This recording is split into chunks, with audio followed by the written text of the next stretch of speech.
Hey everyone! So, as you might have seen yesterday, there was a blog post released that explained that Foundry is going to be going away on April 11th. And also yesterday they did a stream, Ambassador Kale, or Kale, I think it's pronounced Kale because that's what he said on stream, so I think I'm gonna go with that.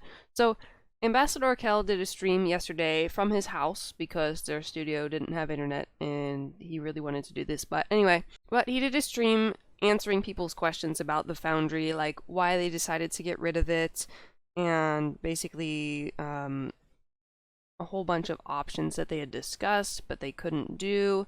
And he seemed genuinely upset that they had to get rid of Foundry, and he said that they were not looking forward to getting rid of it at all. It's something that they really wanted to keep, and it had been discussed for about a year if they would keep it. So it was originally brought up, the idea of getting rid of it, about a year ago, but then they kept just finding ways to get around it to keep it up, but it would just go down again because of the next update. It just wasn't feasible for them to keep it up because of their limited resources, and that's something that I can understand because Cryptic is a very small studio. And Kel said that sometimes you just have to make hard decisions, and it's not easy, but it's the best thing for the future. He did give some information about the Foundry that I thought I would share with all of you, and that is why I'm making this video. I originally wasn't going to make this video because all I saw was the blog post, but the producer Teramac pointed me in the direction of this stream that I didn't even know had happened, so I decided to make a video on it to share all this extra information that I gathered from the stream for you guys. So, shout out to Teramac, thank you for showing me this stream and telling me that it exists, so now I can talk about Foundry. So the Foundry was built on a year's worth of programming by people who no longer work for Cryptic. And they passed on their knowledge as best as they could, but that was 6 or 7 years ago, and a lot has changed since then. As we all know, Foundry breaks on every update, and sometimes it takes up to a week's worth of work to find the problem and fix it. And now you guys are saying, well, the Foundry was down for like 2 months, lol! Okay, you're right, but there is no Foundry team, and seeing that big updates just happened, all the resources were spent on maintaining and fixing the most recent update instead. And when I say a week's worth of work, I don't mean actually like a 5-day work week. I mean like actually a week's worth of work. So like beginning of the day to the end of the day, beginning of the day to the end of the day, all week. Just to find it because of how old and probably clunky the code was. I'm assuming it's clunky because of how old it is compared to the newer system, but I actually don't know about that. And that's a lot of resources to take away from systems and content updates and fixes. Now, a lot of solutions were brought up about the Foundry problem, and he did list a couple of them on stream. One of them was keeping just the Foundry missions online and just getting rid of the editor, but that wouldn't actually fix the problem. When the Foundry breaks, the missions break too, so that would just be the same exact thing. Something else was creating a separate server that never updates and only holds the Foundry.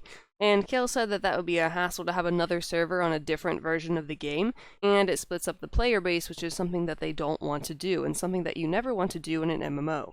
He reiterated a lot that they love the Foundry and what we as players have contributed to it, and if there was any way for them to keep it, that they definitely would have. He did tell us one story that back whenever they first told him that the Foundry might need to go away, he spent a couple months researching and gathering data to prove to the CEO why they did not need to get rid of it. And then the CEO was just like sat him down and said, look, and showed him all the data that the CEO had, and it was all the same data plus a whole bunch of other spreadsheets explaining why they did need to get rid of it and why it was a problem. So they did try to keep it.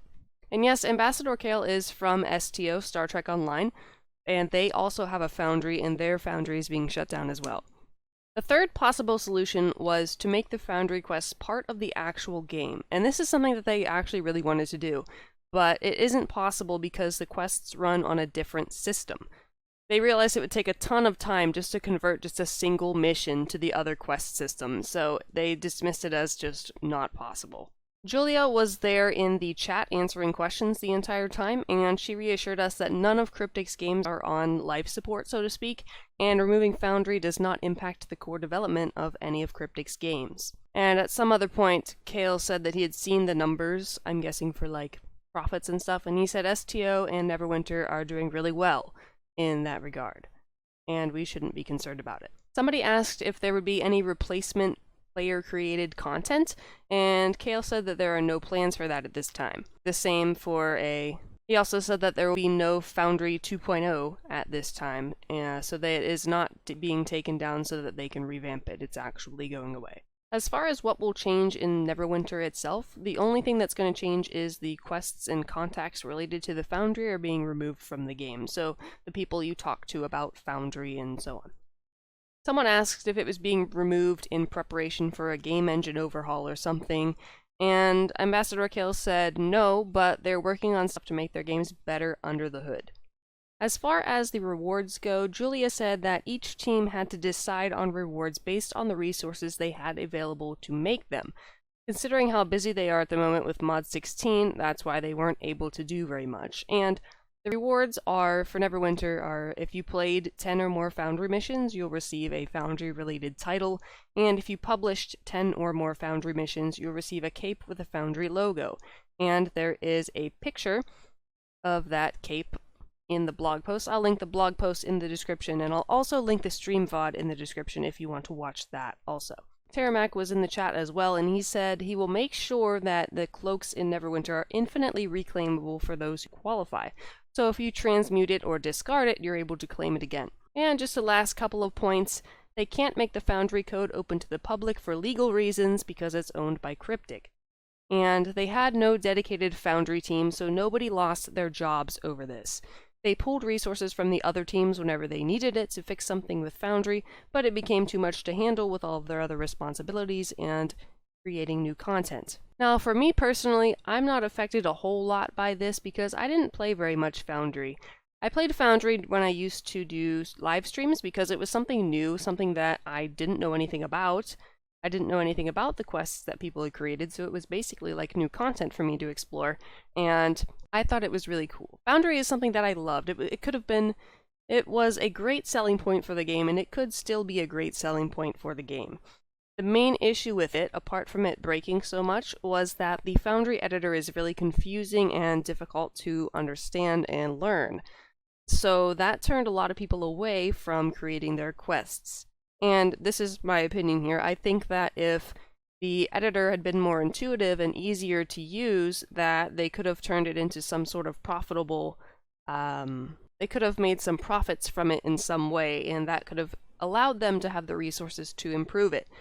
But that's something that should have been started years ago in this scenario, so I've also gotten some really great screenshots from Foundry maps, and that is something that I'm going to miss as well. As for the Foundry authors, it really sucks that all of their hard work and all the time that they spent making these quests is going to go away, and Ambassador Kale acknowledged this and said that he really understands and is really upset that they're not able to keep this online, and he said that quite a lot during his stream. He was upset that the entire community of Foundry players, both for Neverwinter and Star Trek Online, was going to basically be disbanded, and he said he knows that those people are probably going to leave the game, and he said that he knows those people are friends with a lot of other people that play the game, and that since they're going to be leaving, that he said it sucks. It always sucks to have your friends leave the game and not know what's going to happen next. So that's about it for the Foundry. The Foundry will still be accessible through April 11th. April 11th is the last day that you'll be able to access Foundry, and then after that, it will be gone. Forever, maybe. Thank you guys for watching or listening or whatever you did, and please subscribe if you haven't already. I've got a lot of information on Module 16 coming out, and any support that you guys give is greatly appreciated. You guys have been, like, I want to say overwhelming the past few days, but I don't know if that's the right word. My channel has basically exploded in the past couple days just because of you guys just watching and sharing everything about Mod 16 that I post, and I think that's really awesome. And I just look at it every day. I wake up and I look at the number of subscribers I have and like the views that are on my videos, and it's just so many. It's just, I look at it and I'm like, wow, I must not be that bad of a person. But really, guys, thank you guys for watching. I really do appreciate it, and I'll see you guys in the next video. Bye.